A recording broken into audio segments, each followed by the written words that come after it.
आज कक्षा 10वीं की इस वीडियो में हम पढ़ने जा रहे हैं आईपीसी नाम को समाप्त करने के बाद आने वाला नया टॉपिक कार्बनिक यौगिकों के रासायनिक गुणधर्मों को। कार्बनिक यौगिकों के रासायनिक गुणधर्मों में सबसे पहले टॉपिक आता है, एक पॉइंट का नाम है जिसका नाम है दहन, जिसको हम अंग्रेजी में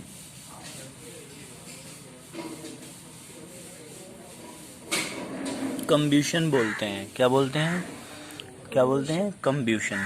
कंब्यूशन क्या होता है? दहन। दहन का मतलब होता है जलाना। क्या जी? जलाना मतलब नष्ट कर देना किसी भी पदार्थ को, ठीक है। और जो नष्ट करना, जलाना किसी भी पदार्थ को, ये सब प्रक्रियाएं जो होती हैं ये ऑक्सीजन की उपस्थिति में होती हैं। किसकी उपस्थिति में? ऑक्सीजन की उपस्थिति में होती है। मतलब हम कंब्यूशन के अंदर सबसे जो अहम बात पढ़ने जा रहे हैं वो ये है कि कंब्यूशन में ऑक्सीजन के साथ क्रिया करानी है। किसके साथ? ऑक्सीजन के साथ क्रिया करानी है। ठीक है बेटे? हाँ जी, जी बिल्कुल। अब कार्बनिक यौगिक पढ़ रहे हैं आप लोग, तो कार्बन को ही जलाएंगे, तो कार्बन की ही कराएंगे ऑक्सीजन के साथ क्रिया। ठीक है ना? इतनी बात समझ में आई। अब देखो, अधिकांश ईथर कार्बन तथा इसके यौगिक होते हैं, मतलब कार्बन के बने हुए होते हैं अधिकांश ईथर। ठीक है? इसके बने हुए होते हैं, कार्बन के, जिन्हें वायु के आधिक्य में जलाने पर प्रचुर मात्रा में ऊष्मा, प्रकाश तथा CO2 उत्पन्न होती है। क्या? जिन्हें वायु के आधिक्य में जलाने पर प्रचुर मात्रा में ऊष्मा, प्रकाश और CO2 उत्पन्न होती है। यह प्रक्रम दहन कहलाता है। क्या कहलाता है ये प्रक्रम? दहन। सभी दहन अभिक्रियाएं ऑक्सीकरण अभिक्रियाएं होती हैं। क्या होती हैं भाई? ऑक्सीकरण अभिक्रियाएं होती हैं, जितनी भी दहन अभिक्रियाएं होती हैं। क्लियर होगी बात? अब देखिए आप, अधिकांश ईथर कार्बन तथा इसके यौगिक होते हैं, जिन्हें वायु के आधिक्य में जलाने पर प्रचुर मात्रा में ऊष्मा, प्रकाश तथा CO2 उत्पन्न होती है। यह प्रक्रम दहन कहलाता है और सभी दहन अभिक्रियाएं ऑक्सीकरण अभिक्रियाएं होती हैं। क्या होती हैं भाई? ऑक्सीकरण की अभिक्रियाएं होती हैं। ठीक। अब देखिए, कार्बन को यदि ऑक्सीजन के साथ जलाएंगे तो CO2, ऊष्मा और प्रकाश निकलेगा। ठीक है? और यदि CH4 को ऑक्सीजन के साथ क्रिया कराएंगे तो देखिए, कार्बन, मैं इस रिएक्शन को कराता हूँ, लाओ दो यहाँ पर रखो इसको, कॉपी को। देखो ध्यान से समझना, किसकी रिएक्शन करा रहे हैं? CO2 की। यहाँ लिखिए CO2 plus O2 is equal to, इसको जब तोड़ेंगे तो कार्बन को, तो क्या हो जाएगा बेटे? किसकी रिएक्शन करा रहे हो? CH4 की करा रहे हैं ना? किसकी? CH4 की। तो कार्बन प्लस 4 है ना, तो 2H2 ऐसे टूटेगा। अब देखिए, ऑक्सीजन की जरूरत है कार्बन को 2 की, CO2 बनाएगा, और इसको भी 2 की जरूरत है, 2 एकम 2 जल बनाएगा। प्लस हो गए कितने? 2 ही कितने हो गए? 4। तो 2 दूनी 4, और फिर यहाँ क्या लिखेंगे?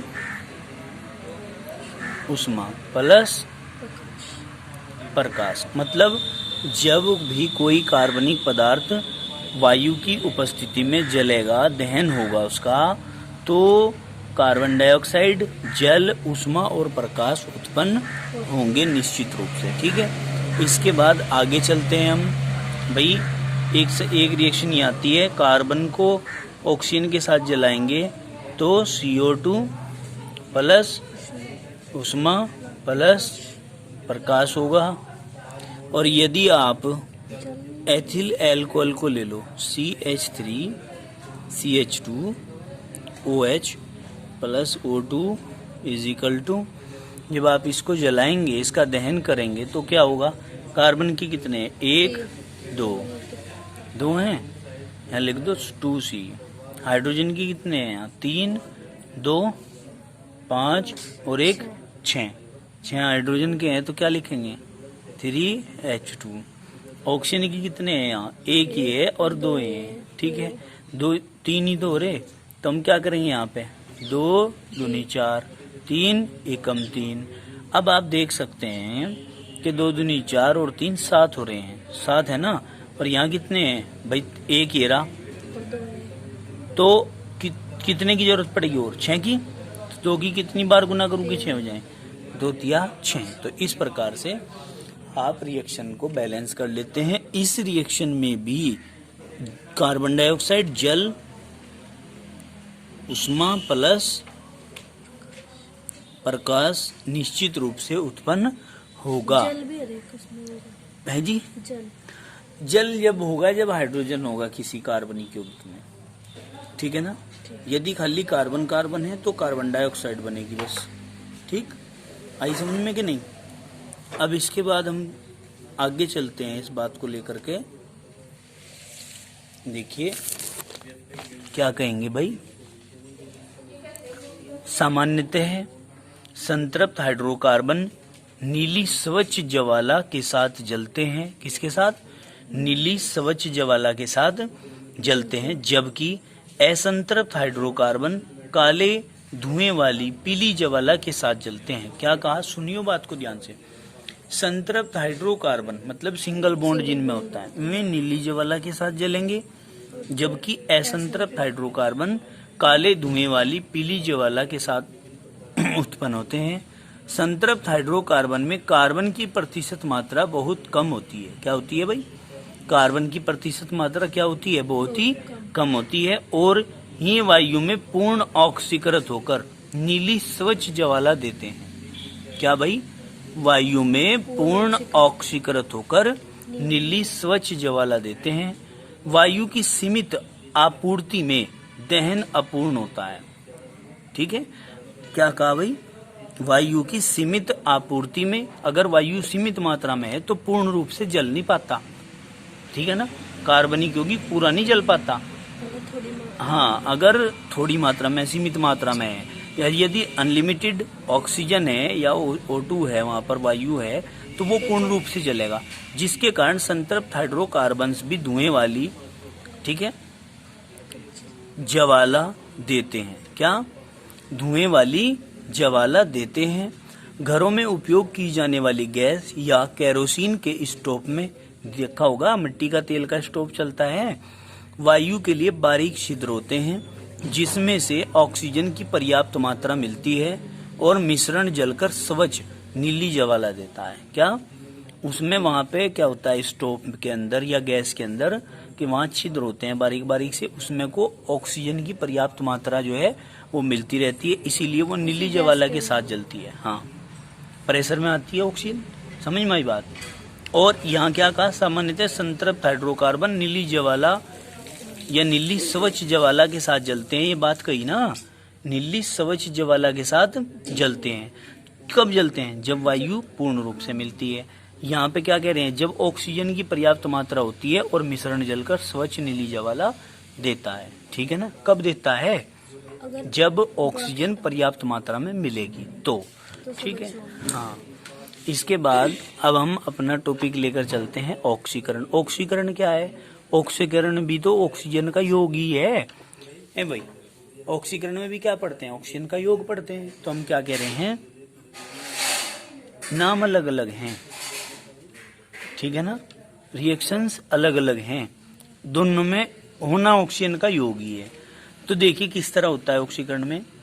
हाइड्रोकार्बन्स का पूर्ण ऑक्सीकरण करने पर, यानी कि जब हाइड्रोकार्बन्स का पूर्ण रूप से ऑक्सीकरण कराते हैं, ऑक्सीजन के साथ क्रिया कराते हैं, तो H2O तथा CO2 उत्पन्न होती है। परंतु ऐसी बहुत सी अभिक्रियाएं हैं जिनमें पूर्ण ऑक्सीजन नहीं होता। जिनमें क्या नहीं होता भाई, पूर्ण ऑक्सीकरण नहीं होता है। बहुत सारी ऐसी अभिक्रियाएं हैं जिनमें पूर्ण ऑक्सीकरण नहीं होता। ऑक्सीकरण कब नहीं होगा, जब पूर्ण रूप से ऑक्सीजन नहीं होने की। उदाहरण में क्या लिखेंगे, जब एथिल अल्कोहल को अक्षारीय पोटेशियम परमैंगनेट मतलब K2Cr2O7 विलियन या अम्लीय पोटेशियम डाइक्रोमेट विलियन, ये पोटेशियम डाइक्रोमेट है K2Cr2O7, और ये आपने कहा पोटेशियम परमैंगनेट KMnO4 विलियन के साथ गर्म किया जाता है, तो यह एसिटिक अम्ल में ऑक्सीकृत हो जाता है। काय में ऑक्सीकृत हो जाता है भाई, एसिटिक अम्ल में। दोबारा सुनिए, जब एथिल अल्कोहल को अक्षारीय पोटेशियम परमैंगनेट विलयन या अम्लीय पोटेशियम डाइक्रोमेट विलयन के साथ गर्म किया जाता है तो यह एसिटिक अम्ल में ऑक्सीकृत हो जाता है। काय में ऑक्सीकृत हो जाता है? एसिटिक अम्ल में। समझ में आई बात? कैसे हो जाता है देखिए, अब हम रिएक्शन के माध्यम से इसको समझते हैं।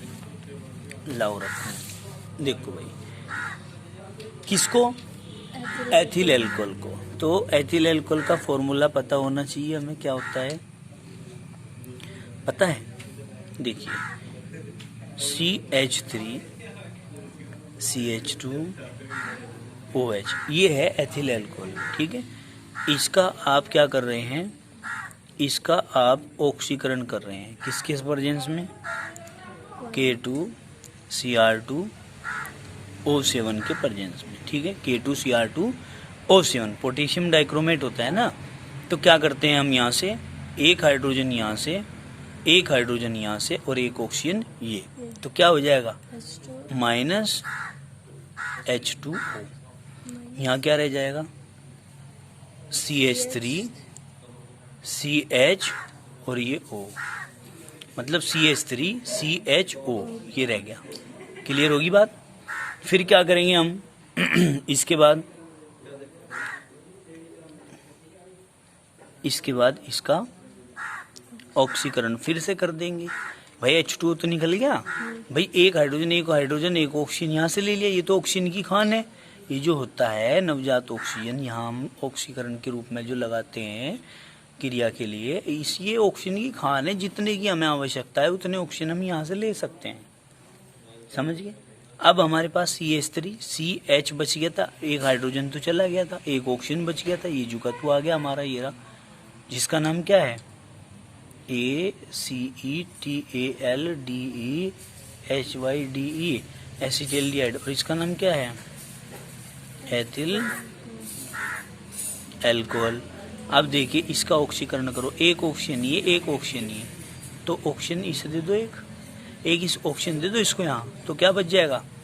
CH3 C, एक ऑक्सीजन ये, एक ये आ गया यहाँ से डबल O, और यहाँ क्या बचा? H। क्या बन गया? Acetic acid. क्या बन गया? Acetic acid. क्लियर होगी? रिएक्शन को करके देखना अभी बैठ करके कि ठीक है, इंपॉर्टेंट रिएक्शन है ये बहुत ज्यादा। अब देखिए इसके बाद हम क्या कहेंगे? अतः नियंत्रित दहन मतलब कंट्रोल्ड कंबशन ऑक्सीकरण कहलाता है। नियंत्रित दहन, इससे पहले दहन अभिक्रिया पढ़ी। नियंत्रित मात्रा में जब ऑक्सीजन दी जाएगी और दहन करा जाएगा तो हम उसको ऑक्सीकरण कहते हैं। अक्षारीय KMnO4 विलयन में KMnO4 तथा NaOH या KOH होता है जब एथिल अल्कोहल एसिटिक अम्ल में परिवर्तित होता है। क्या? एथिल अल्कोहल काय में परिवर्तित होता है? एसिटिक अम्ल में। तो अभिक्रिया में ऑक्सीजन जुड़ती है। क्या होती है? अभिक्रिया में ऑक्सीजन जुड़ती है, अतः यह एक ऑक्सीकरण अभिक्रिया है। क्या है ये? ऑक्सीकरण अभिक्रिया। समझ में आ गई बात? ले लेंगे माँ। अब हमने क्या कहा भाई? अतः नियंत्रित दहन ऑक्सीकरण कहलाता है। क्या कहलाता है? ऑक्सीकरण। अक्षारीय KMnO4 विलयन में KMnO4 तथा NaOH और KOH होता है जब एथिल अल्कोहल एसिटिक अम्ल में परिवर्तित होता है ना, तो अभिक्रिया में ऑक्सीजन जुड़ा करे। क्या होती है? जुड़ नहीं रही थी क्या ऑक्सीजन? तो हमने क्या कहा? अतः यह एक ऑक्सीकरण अभिक्रिया है। कैसी? ऑक्सीकरण अभिक्रिया। क्लियर होगी? अब आप इसको पढ़ेंगे एक बार। अब इसके बाद आगे चलते हैं योगात्मक या संकलन अभिक्रिया। ये आपको हमने पहले भी पढ़ाई थी। योगात्मक या संकलन अभिक्रिया क्या कहेंगे हम? वह अभिक्रिया जिसमें असंतृप्त यौगिक किसी अन्य पदार्थ के साथ जुड़कर एकल उत्पाद देता है। क्या? वह अभिक्रिया जिसमें असंतृप्त यौगिक किसी अन्य पदार्थ के साथ जुड़ जाता है और सिंगल प्रोडक्ट बनाता है, क्या कहलाता है? संकलन या योगात्मक अभिक्रिया कहलाती हैं। पैलेडियम यानी कि PD, या निकिल Na जैसे उत्प्रेरकों की उपस्थिति में असंतृप्त hydrocarbon CH2 double bond CH2 अपने साथ हाइड्रोजन को जोड़कर संतृप्त hydrocarbon CH3 single bond CH3 बनाते हैं। मतलब कहने का ये है कि निकिल और पैलेडियम जैसे उत्प्रेरकों की उपस्थिति में डबल बॉन्ड वाले हाइड्रोजन के साथ क्रिया करके सिंगल बॉन्ड वालों में चेंज हो जाते हैं। डबल बॉन्ड वाले सिंगल बॉन्ड वालों में चेंज हो जाते हैं। कैसे हो जाते हैं वो हम आप पढ़ेंगे। देखो क्या कहेंगे, निकिल उत्प्रेरक का उपयोग प्राय वनस्पति तेलों के हाइड्रोजनीकरण में किया जाता है। काय में निकिल उत्प्रेरक का उपयोग प्राय वनस्पति तेलों के हाइड्रोजनीकरण में किया जाता है। वनस्पति तेलों में लंबी असंतृप्त हाइड्रोकार्बन श्रृंखलाएं होती हैं। क्या होती हैं भाई? लंबी असंतृप्त हाइड्रोकार्बन श्रृंखलाएं होती हैं, जबकि जंतु वसा में संतृप्त हाइड्रोकार्बन श्रृंखलाएं होती हैं। अब रिएक्शन कैसे करेंगे वो आपने देखना है, ठीक है। लाओ दिखाओ भाई क्या होगा इसमें। सबसे पहले यहाँ देखो आप भाई, ये CH2 double bond CH2 plus H2 hydrogen की रिएक्शन करा रहे हैं। किसकी प्रेजेंस में? निकिल की प्रेजेंस में। तो क्या होगा, बीच का बॉन्ड तोड़ दो, दो हाइड्रोजन है, एक यहाँ एक यहाँ। अब देखो हम क्या करेंगे, हाइड्रोजन दो थे, एक इधर जोड़ दिया एक इधर जोड़ दिया, बीच का बॉन्ड तोड़ दिया। तो हम क्या कहते हैं, बीच का बॉन्ड तोड़ा और अधूरे जोड़ा। समझिए, बीच का बॉन्ड तोड़ा और अधूरे जोड़ा। और जब एक हाइड्रोजन इधर, तो इधर क्या होगी CH3, बीच का बॉन्ड गया टूट, रह गए डबल बॉन्ड की जगह सिंगल बॉन्ड। इधर क्या हो गया CH3। तो हमने क्या पढ़ा था कि डबल बॉन्ड वाले निकिल की उत्प्रेरक की उपस्थिति में हाइड्रोजन से क्रिया करके सिंगल बॉन्ड वालों में बदल जाते हैं। मतलब ये असंतृप्त हाइड्रोकार्बन था। क्या था? असंतृप्त और ये संतृप्त हो गया।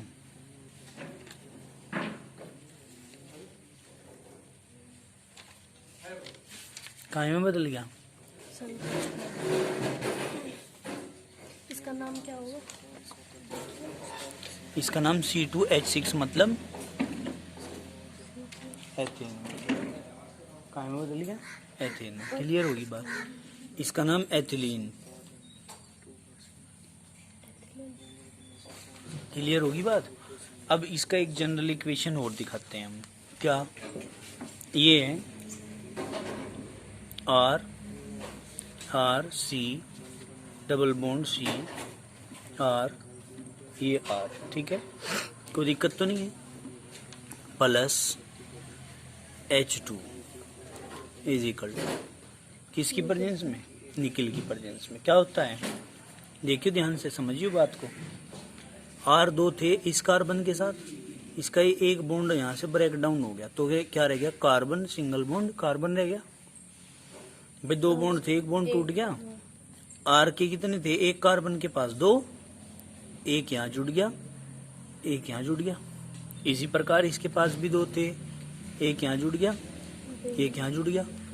ये बॉन्ड टूटा है बीच का, तो आधा बॉन्ड ये रहा आधा बॉन्ड ये रहा। हाइड्रोजन भी यहाँ कैसे है और करके, हाइड्रोजन सिंगल बॉन्ड हाइड्रोजन, ये भी तोड़ दो आप। आधा बॉन्ड ये था आधा बॉन्ड ये था, इसका बॉन्ड तोड़ दिया तो आधा इसका आधा इसका, आधा इसका बॉन्ड आधे इसके बॉन्ड के साथ मिलकर एक पूरा बॉन्ड बना के जुड़ गया हाइड्रोजन। इसका आधा बॉन्ड के वो इलेक्ट्रॉन का इस कार्बन के आधे बॉन्ड के इलेक्ट्रॉन के साथ मिलेंगे, पूरा बॉन्ड बना लेंगे और एक हाइड्रोजन ये रहा। तो क्या हो गया? डबल बॉन्ड वाला सिंगल बॉन्ड वाले में नहीं चेंज हो गया। जब डबल बॉन्ड वाला सिंगल बॉन्ड वाले में चेंज हो गया मतलब क्या बन गया? संतृप्त हाइड्रोकार्बन बन गया। बताओ इतनी बात समझ में आई क्या? ठीक है, जनरल इक्वेशन है, समझ में आ गई बात। अब आगे चलते हैं। देखो क्या, कुछ नहीं, जनरल इक्वेशन है। अब देखो यहाँ कार्बनिक यौगिक कहोगे, बस आप क्या कहोगे? कार्बनिक यौगिक। अब देखो यहाँ असंतृप्त वसा अम्ल स्वास्थ्य के लिए हानिकारक नहीं होती है। क्या? असंतृप्त वसा अम्ल स्वास्थ्य के लिए हानिकारक नहीं होती है, जबकि संतृप्त वसा अम्ल हानिकारक होती है। भोजन आदि पकाने में असंतृप्त वसा अम्लों वाले तेलों का उपयोग करना चाहिए। डबल बॉन्ड वाले तेलों का उपयोग करना चाहिए, सिंगल बॉन्ड वाले हानिकारक होते हैं। तेल तथा वसा रासायनिक रूप से समान होते हैं। क्या होते हैं रासायनिक रूप से समान? जो तेल कमरे के ताप पर ठोस होते हैं उन्हें वसा कहते हैं। भाई जो तेल कमरे के तापमान पे क्या होते हैं भाई? ठोस होते हैं, उन्हें क्या कहते हैं हम? वसा कहते हैं। ठीक है, अब हम क्या कहेंगे? मक्खन तथा देसी घी जंतु वसा हैं जिनमें संतृप्त वसा अम्ल होते हैं। क्या होते हैं इनमें? संतृप्त वसा अम्ल होते हैं, अतः इनका उपयोग सीमित मात्रा में ही करना चाहिए। कैसे रूप में करना चाहिए भाई? सीमित मात्रा में ही इनका उपयोग करना चाहिए। अब हम क्या कहेंगे? ब्रोमीन का जलीय विलयन ब्रोमीन जल कहलाता है और इसका रंग लाल होता है। हमने क्या कहा? ब्रोमीन का जलीय विलयन ब्रोमीन जल कहलाता है और इसका रंग कैसा होता है भाई? लाल। क्लियर होगी बात? कोई दिक्कत तो नहीं है? यहाँ तक आज आप लोगों ने पढ़ा, बाकी करेंगे कल। ठीक है, धन्यवाद।